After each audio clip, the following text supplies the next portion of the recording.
Hello everyone.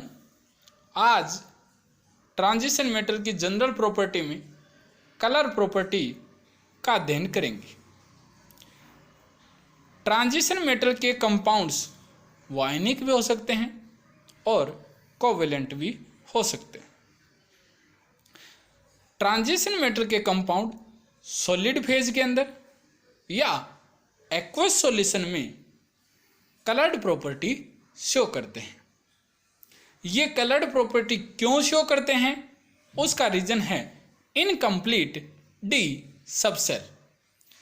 Incomplete D subshell का अर्थ है कि D1 से लेकर के D9 तक जो इलेक्ट्रॉनिक कॉन्फ़िगरेशन रखते हैं वो जनरली कलर्ड प्रॉपर्टी शो करते हैं। यहाँ एक्सेप्शनल केस है D5। D5 के पास अनपेयर्ड इलेक्ट्रॉन है, फिर भी जनरली वो कलर शो नहीं करता या बहुत ही लाइट कलर शो करता है। उसका रीजन ये है कि D5 में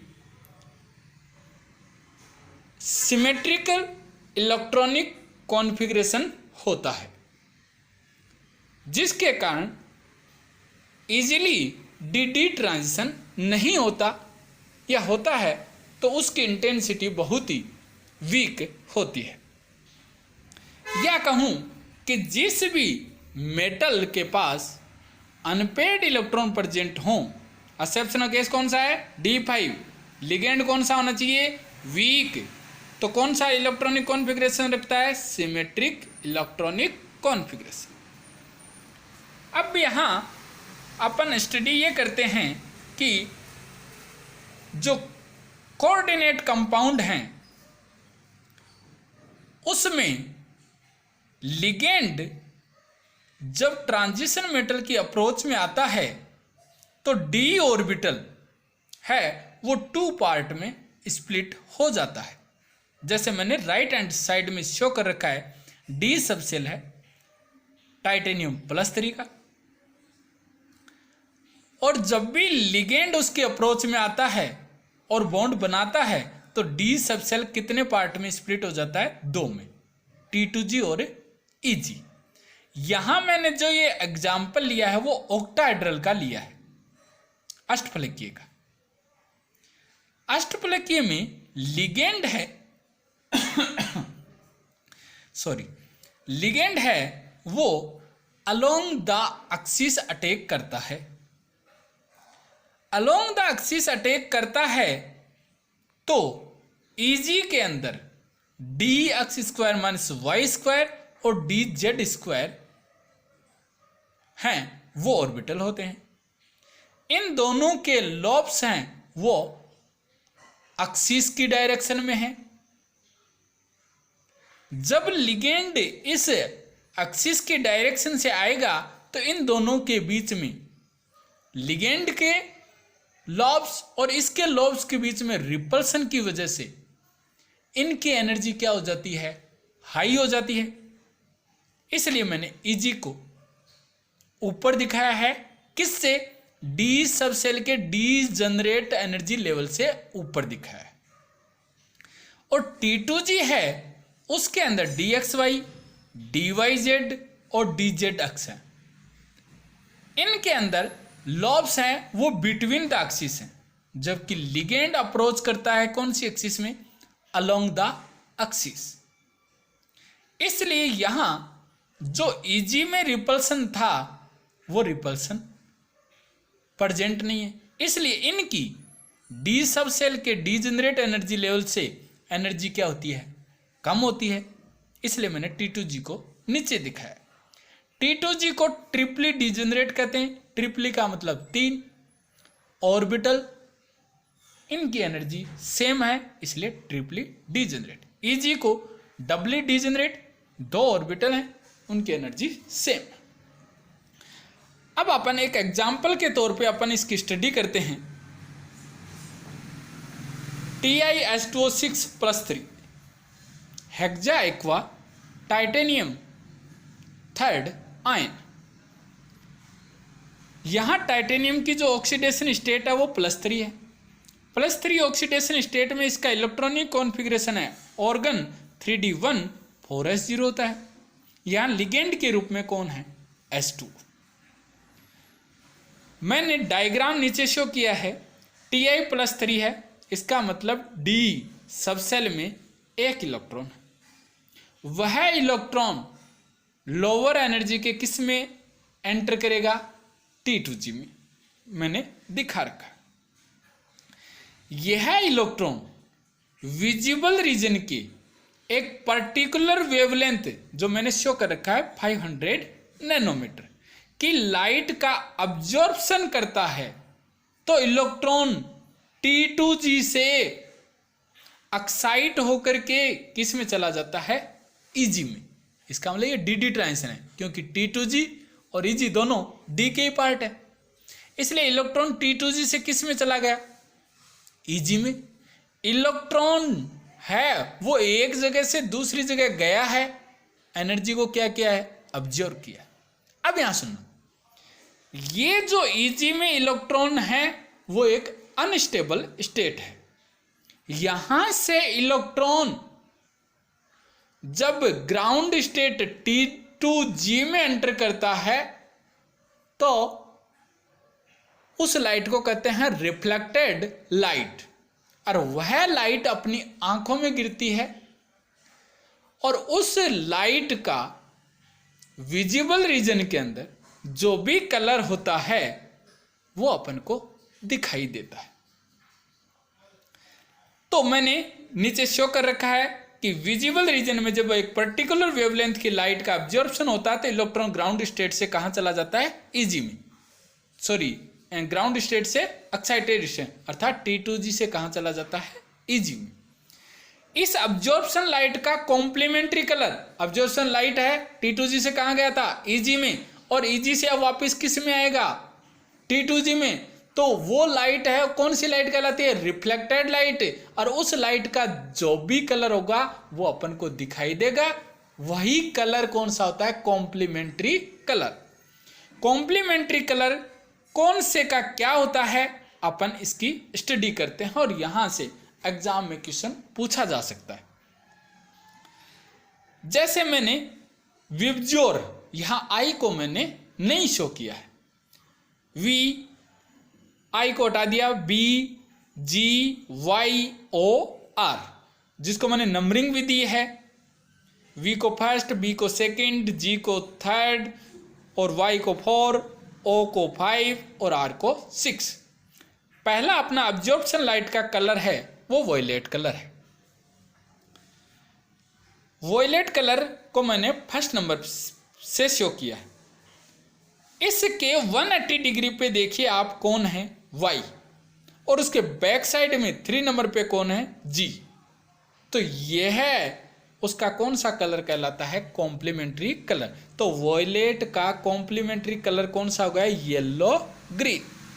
दूसरा ध्यान से सुनना, ब्लू 2 नंबर पे, उस ये ब्लू है वो कौन सी लाइट का कलर है? अब्जॉर्प्शन लाइट, जो कहां से कहां जाती है? T2g से Eg में। तो उसका कलर कौन सा आया? ब्लू। और जो रिफ्लेक्टेड लाइट है उसका कलर कौन सा होगा? जो अपनी आंखों में गिरेगी। तो ब्लू के 180 डिग्री पे कौन है? O के बैक साइड में कौन है? बैक साइड मतलब 5 से 4, Y। तो ऑरेंज येलो, और ऑरेंज येलो है जनरली अपन को येलो कलर का दिखाई देता है। थर्ड है अब्जॉर्प्शन लाइट का कलर है वो green blue. Green blue 3 number और 2 नंबर, उसका 180 डिग्री बताओ कौन है? ग्रीन, G, फिर ब्लू, उस ब्लू का 180, O का मतलब ऑरेंज। नेक्स्ट है ब्लू ग्रीन 2 और 3 पर कौन है? G, उसका 180 डिग्री कौन है? R, चेक कर लो, रेड। और लास्ट है ग्रीन, कौन से नंबर पे है? 3 पे, उसके 180 डिग्री जाएंगे कौन है? रेड। यहां थोड़ा याद रखना, रेड के अपन को आगे जाना है, रेड वॉयलेट, और रेड वॉयलेट कलर है वो जनरली पर्पल कलर का होता है। अब अपन इनकी ये है कि ट्रांजिशन मेटल की 3D सीरीज की +2 ऑक्सीडेशन स्टेट में कौन से कलर शो करती है। जैसे वॉयलेट है वो वेनेडियम का है, क्रोमियम का ब्लू, मैंगनीज का पिंक, आयरन का ग्रीन, कोबाल्ट का ब्लू, निकल का आपको याद रखना है ग्रीन, और कॉपर का कौन सा है, ब्लू। जिंक आपको पता है D10 होता है, कोई अनपेड इलेक्ट्रॉन नहीं है, DD ट्रांजिशन नहीं है। तो इस सीरीज को याद रखने के लिए कलर की मैंने एक ट्रिक बनाई है। व्याह का मतलब शादी, व्याह में बाराती पी के गाए, क्या गाए, ब्लू है पानी पानी। तो व्याह वी वॉयलेट, बाराती बी ब्लू, पी के पी पिंक, गाए जी ग्रीन, ब्लू और ब्लू। निकल का आपको याद रखना है ग्रीन। +3 ऑक्सीडेशन स्टेट में टाइटेनियम का पर्पल, वेनेडियम का ग्रीन, क्रोमियम का वॉयलेट, मैंगनीज का वॉयलेट और आयरन का येलो, कोबाल्ट का ब्लू। इस सीरीज को याद रखने के लिए पूरा गाने को व्याकुल विवाह में यो यो को ब्लू है पानी पानी। तो पूरा पी पर्पल, गाने जी ग्रीन, व्याकुल वी वॉयलेट, विवाह है वी वॉयलेट, यो यो वाई येलो और ब्लू ब्लू। यहाँ आपको जनरली मैं बता चुका हूँ D0, इसका मतलब यहाँ कोई D में इलेक्ट्रॉन नहीं है तो DD ट्रांजिशन नहीं होगा। D5 क्यों नहीं होता बोलो, सिमेट्रिकल इलेक्ट्रॉनिक कॉन्फ़िगरेशन। सिमेट्रिक कैसे हुआ, 3 इलेक्ट्रॉन तो किस में चले जाएंगे, T2G में, और 2 इलेक्ट्रॉन किस में चले जाएंगे, EG में। और कौन सा कॉन्फ़िगरेशन हो गया, सिमेट्रिकल। इसलिए यहाँ जनरली DD ट्रांजिशन नहीं होता, और नहीं होता तो ये कलर शो करेंगे कि नहीं करेंगे, नहीं करेंगे। तो टाइटेनियम +4 कोई कलर शो नहीं करता क्योंकि D0, स्कैंडियम +3 D0 कोई कलर शो नहीं करता, जिंक +2 कोई कलर शो नहीं करता। अगला है अनपेड इलेक्ट्रॉन जितने ज़्यादा होंगे कलर की इंटेंसिटी उतनी ही ज़्यादा होगी। कलर की इंटेंसिटी मतलब वो कलर उतना ही ज़्यादा डार्क होता जाएगा।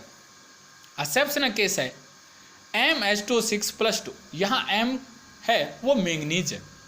मैंगनीज +2 ऑक्सीडेशन स्टेट में D5 इलेक्ट्रॉनिक कॉन्फ़िगरेशन रखता है, और D5 आप खुद बताओ DD ट्रांजिशन होगा या नहीं होगा, नहीं होगा।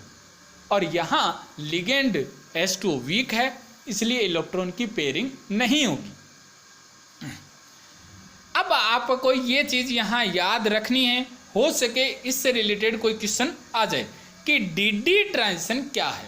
DD ट्रांजिशन क्या है बताओ, पहले इलेक्ट्रॉन कहाँ थे, T2G में, और विजिबल रीजन की एक पर्टिकुलर वेवलेंथ को ऑब्जर्व करके कहाँ चले गए, EG में। सुनना, EG से इलेक्ट्रॉन कहाँ आए, T2G में। यही फ्लोरोसेंस फिनोमिना होती है कि पहले एनर्जी को क्या किया, ऑब्जर्व किया, उसके बाद में एनर्जी को क्या कर दिया, रिलीज कर दिया। तुरंत एनर्जी को रिलीज करना क्या कहलाता है, फ्लोरोसेंस। तो इसलिए DD ट्रांजिशन है वो फ्लोरोसेंस फिनोमिना पर बेस्ड होता है या आधारित होता है। नेक्स्ट एग्जांपल है MnO4 2 नेगेटिव, Cr2O7 2 नेगेटिव। दोनों में ही मैंगनीज और क्रोमियम दोनों के पास ही N-1D में कोई अनपेड इलेक्ट्रॉन नहीं है। अनपेड इलेक्ट्रॉन नहीं है तो DD ट्रांजिशन नहीं होगा। फिर भी ये कलर शो करते हैं। बहुत बार ये क्वेश्चन पूछा गया, क्यों चार्ज का ट्रांसफर होता है, कहाँ से कहाँ, मेटल से लिगेंड या लिगेंड से मेटल, उसको अपन कहते हैं चार्ज ट्रांसफर स्पेक्ट्रा। इसके बारे में अपन स्टडी करेंगे। CTS charge transfer spectra. और मैं ये बता चुका हूँ चार्ज का ट्रांसफर कहाँ से कहाँ, मेटल टू लिगेंड या लिगेंड टू मेटल, या कहूँ इलेक्ट्रॉन के डिलोकेलेशन के कारण। ये बात याद रखना, इलेक्ट्रॉन के डिलोकेशन मतलब एक तरह से क्या होता है, रेजोनेंस। इसको मैंने दो पार्ट में डिवाइड कर दिया, metal to ligand charge transfer MLCT। यहां देखना क्रोमियम CO6, तो यहां क्रोमियम की ऑक्सीडेशन स्टेट मैंने नीचे दिखा रखा है 0 है, तो इलेक्ट्रॉन कितने होंगे 6। तो इसलिए मेटल अपना इलेक्ट्रॉन लिगेंड के एंटी बॉन्डिंग को अपना इलेक्ट्रॉन डीलोकलाइज करेगी। तो कौन सा ट्रांसफर हो गया, मेटल से क्रोमियम से इलेक्ट्रॉन कहाँ डोनेट होने हैं, लिगेंड कौन है CO के कौन से ऑर्बिटल, एंटी बॉन्डिंग। कौन से anti bonding, P anti bonding. तो इसलिए कौन सा ट्रांसफर हो गया, metal to ligand charge transfer. Next है LMCT, ligand to metal charge transfer. Example ये MnO4 नेगेटिव, यहां मैग्नीज की ऑक्सीडेशन स्टेट +7, D में कोई इलेक्ट्रॉन नहीं है। अब D इलेक्ट्रॉन नहीं है, इसका मतलब मेटल है या मैग्नीज है, वो इलेक्ट्रॉन डोनेट नहीं कर सकता। तो इलेक्ट्रॉन डोनेट कौन करेगा, लिगेंड। यहां लिगेंड कौन है, ऑक्सीजन, वो इलेक्ट्रॉन किसको डोनेट करेगा, मेटल को। तो कौन सा हो गया, ligand to metal charge transfer. अब अपन ने ये कलर प्रॉपर्टी की स्टडी की, उसमें दो फैक्टर देखे कि पहला तो जो कलर है शो होता है वो डी ट्रांजिशन की वजह से, या जिसमें D ऑर्बिटल में कोई इलेक्ट्रॉन नहीं हो तो किसकी वजह से होता है, चार्ज ट्रांसफर। ये दोनों हैं, क्या है क्या नहीं है, इनके बारे में अपन स्टडी करते हैं और यहाँ से भी क्वेश्चन पूछे जाते हैं। डी ट्रांजिशन होता है वो सिमेट्रिकल फॉरबिडन होता है। एक सिलेक्शन रूल होता है जिसमें del L is equal to ±1 होना चाहिए। L है वो आपको पता है कि D के लिए कितना होता है 2, P के लिए कितना होता है 1, F के लिए कितना होता है 3, F सबसेल की बात कर रहा हूं। तो यहां T2G है वो भी D का ही है, EG है वो भी किसका है, D का है। दोनों के लिए कितनी वैल्यू है 2, तो दोनों को अपन माइनस करें तो वैल्यू कितनी आ गई 0।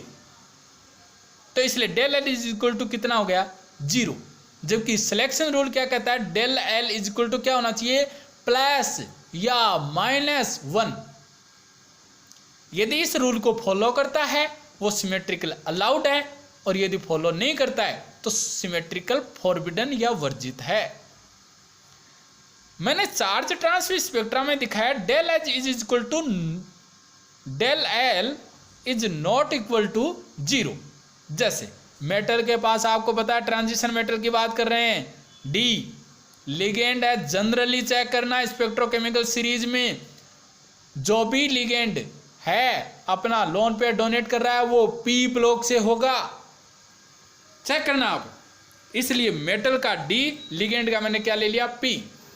D आप खुद बताओ L की वैल्यू कितनी होती है 2, P के लिए कितनी होती है 1, तो दोनों को अपन माइनस करें तो कितना आता है 1। इसलिए ये कौन से रूल को फॉलो करता है, del L is equal to +-1 को, जिसके कारण ही आपको पता है MnS2O6 +2, MnO4 2 नेगेटिव में कौन सा कलर डार्क होता है, MnO4 2 नेगेटिव। कोई पूछे क्यों, सिमेट्रिकल अलाउड होने के कारण। कौन से रूल को फॉलो करता है, del L is equal to +-1 को। तो डी ट्रांजिशन के कलर लाइट क्यों होते हैं, क्योंकि ये सिमेट्रिकली क्या होते हैं, फॉरबिडन। सिलेक्शन रूल कौन सा, del L is equal to +-1 को फॉलो नहीं करता। तो मैंने बियर लैम्बर्ट लॉ में आपको बताया था, अब साइलेंट मैक्सिमम है वो 10⁴ से क्या होगी, कम होगी तो इंटेंसिटी क्या होगी, कम होगी। तो कलर की इंटेंसिटी क्या होती है, कम होती है। क्यों, क्योंकि सिमेट्रिकली फॉरबिडन होते हैं, और ये सिमेट्री अलाउड होते हैं, तो इसकी इंटेंसिटी है कलर की वो क्या होगी, ज़्यादा होगी। इसलिए मैंने थर्ड पॉइंट दिखा रखा है, कलर की इंटेंसिटी डी ट्रांजिशन की क्या होती है, डिक्रीज होती है, जबकि चार्ज ट्रांसमिट स्पेक्ट्रा की कलर इंटेंसिटी क्या होती है, ज़्यादा होती है। एग्जाम्पल भी लिया है, MnS2O6+2 ये लाइट कलर का होता है, जबकि MnO4 नेगेटिव है, आपको पता है डार्क कलर का होता है। इसी तरह दूसरा एग्जाम्पल CrS2O6+3 और Cr2O7 2 नेगेटिव, इन दोनों के कलर कंपैरिजन की बात की जाए तो चार्ज ट्रांसमिट स्पेक्ट्रा की वजह से जो कलर आते हैं वो डार्क होते हैं, किसके कंपेरेटिवली, डी ट्रांजिशन।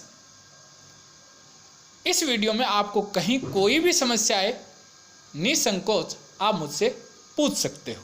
थैंक्स।